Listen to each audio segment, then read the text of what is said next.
Hello there, my lovelies. My name is Boomy and you are watching my channel, Boomy Reactions. Now today, guys, I'm going to be trying my first ever root beer float and my first ever root beer. So yeah, two new things here today. So I have tried the root beer flavoured sweets that were sent to me by the wonderful Greg. Thank you very much. And I'm still a little bit confused what the flavour of root beer actually is. It does taste like a little bit more of a vintage, old-fashioned flavoured cordial that we would have in the UK. It reminds me very much of dandelion and burdock. I know it's not the same, but similar kind of flavour profiles going on there. So I'm assuming the root beer is going to taste exactly the same, if not very, very similar to the sweet.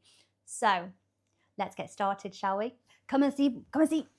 Okay, guys, so yes, like I was saying, I tried the root beer flavoured candies. I can't remember the name of the candies now, the brand name. So I would say the flavour of those sweets, it was quite medicinal, very, very kind of old-fashioned vintage kind of flavours going on there. I don't know how to better describe them than that. It was nice. In a weird kind of sense, it reminded me of Coca-Cola. Not so much the drink, but the flavour, the flavour of cola. Like over here in the UK, we have cola cubes, very old-fashioned kind of boiled sweet. And it kind of reminded me of a similar flavour, like a similar flavour profile, I think you'd say, to cola. It also reminded me of dandelion and burdock. I'm a big fan of dandelion and burdock as well. I think if you grew up with those flavours, you'd be a lot more accustomed to them. But trying them for the first time is a bit of a weird experience. I wonder how many of you guys from the US have tried dandelion and burdock. I wonder what you'd make of it. Kind of similar though. So, okay, getting started. Today we have some Boggs root beer, cold, straight out the fridge, sent to me by the lovely David Calamay. Thank you so much, David. So we have this ready to go. In fact, before we get started, I'm going to try some. Woo. So, chin chin. To be fair, it's exactly like the root beer flavoured sweet. So I think with that being cold, it makes a little bit of a difference. It's a lot more refreshing. It's definitely a flavour I could get used to. So I imagine on a hot day, this is so refreshing. It's such an interesting flavour. I still cannot work out what the actual flavour is. It's something that I've not really ever come across. A little bit licorice-like. I suppose it's a little bit caramel in flavour. But what's the ingredients, guys? Like, what is it that gives it that distinct flavour? Let me know in the comments if you could. That would be lovely. So, yeah, there we go. We've got our root beer and I have some maraschino cherries, which I'm going to decorate on the top of that because it's not a float without a cherry on top, is it, guys? Now, I don't know what ice cream you would use in the US. Over here, this is one of our leading brands. It's Walls. I don't know if you guys have Walls ice cream over there. Do you? It's kind of mid-range. It's not a cheap ice cream. It's not an expensive ice cream. It's just very, middle of the road. Lovely little float glass that I picked up here. I think that's adorable. So when I was younger, we'd go to my grandma's house, my nan, as I would say, every Sunday for a Sunday roast, Sunday dinner. And she would make what we called ice cream sodas. I don't know why we called them ice cream sodas, but they were like a soft drink, lemonade most of the time, and a scoop of ice cream, which is a float, but we always had it with lemonade, and we had little whipped cream on the top. But she used to have these amazing little ice cream sundae glasses. They were ceramic, and they looked like an ice cream cone, and they came with these long dessert spoons, and they were just so adorable. And for the life of me, I've not been able to find them since. I would very much like to buy some, and just nostalgia reasons remind me of my nan. So anyway, yes, lovely fond memories of ice cream sodas, as we called them, or ice cream floats. So we have got some squirty cream to go on the top, just to make them pretty. I love cream on anything. When you go into Starbucks, it's not even really a question, is it? Ooh, It's taking a focus away now. And they say, do you want cream on top of your Frappuccino or do you want cream on top of your coffee? And you're looking at them like, is that even a question? Of course I want cream. Right, I've done enough chitter chattering, you know me guys.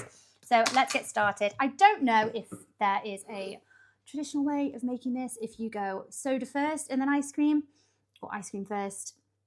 Today I'm going to do the scoop of ice cream first because logic is telling me that it's going to overflow.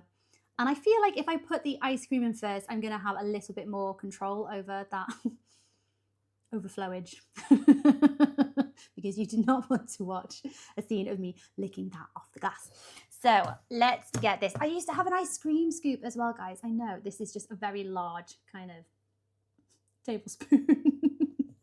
I have a habit of ruining things because I use them for arts and crafts. I think if I remember my ice cream scoop, I can't remember exactly what it was that I was abusing it and misusing it to do, but either way, it destroyed my ice cream scoop. So I am without one, so we'll have to make do with this. So we're going to have a very ugly scoop of ice cream. Try and cornel it a little bit. There we go, there is one. I'm going to put, that was quite a stingy scoop, so I'm going to put another one in there. I like my ice cream, so. Very generous dollop there. Okay. Fingers crossed this isn't going to overflow all over the place. I love that sound. That's ASMR there, isn't it? Relaxing sounds from the kitchen. It's that sound of pouring a soft drink. We want a little bit more than that. If I remember, this was the only downside to an ice cream float. Or maybe it's not a downside because, you know, little kids love quickly eating this off. I've got a little spoon here. I'm going to have to get rid of some. That's very tasty. Just so I can top it up a little bit more. On reflection, I think it would look a lot nicer if I actually did some kind of drizzle thing on the inside of the glass. Anyway, get some cream going there.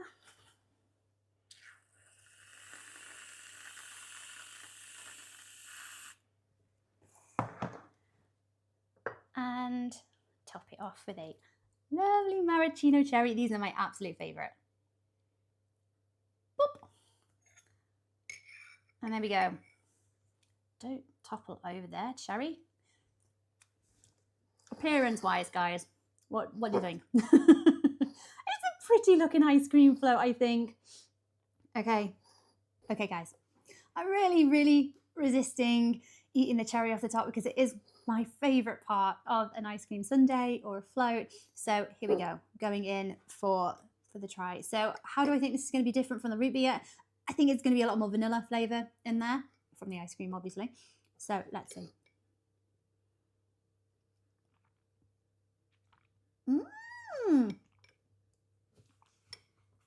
Oh, the ice cream really does something different to it, doesn't it? It really elevates it.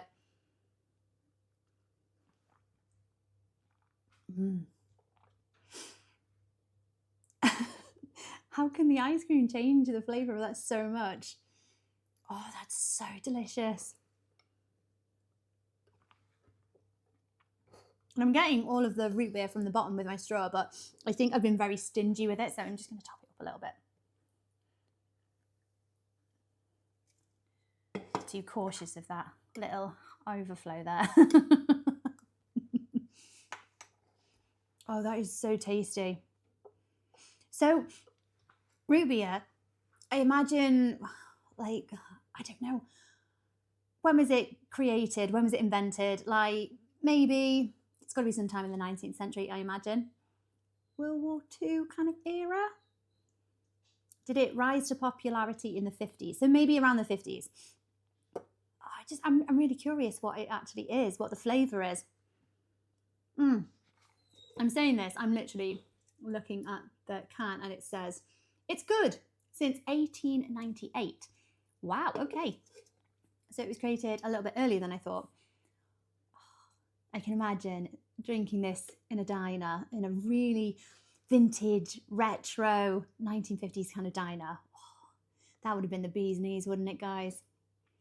Right, I've resisted for too long now. I'm going in for the cherry. It's my favourite part.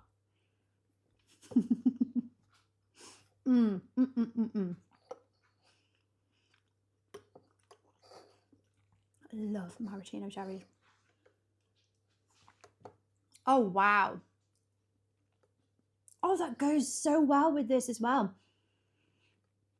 So I think the root beer would pair really, really nicely with something like almondy or cherry flavoured. Oh gosh, this is so, so delicious. I can't stop. I can't stop drinking it. Oh, that might be my new favourite. It really does elevate the flavour of that root beer. It makes it taste so completely different. It's like mixing cream soda in with it.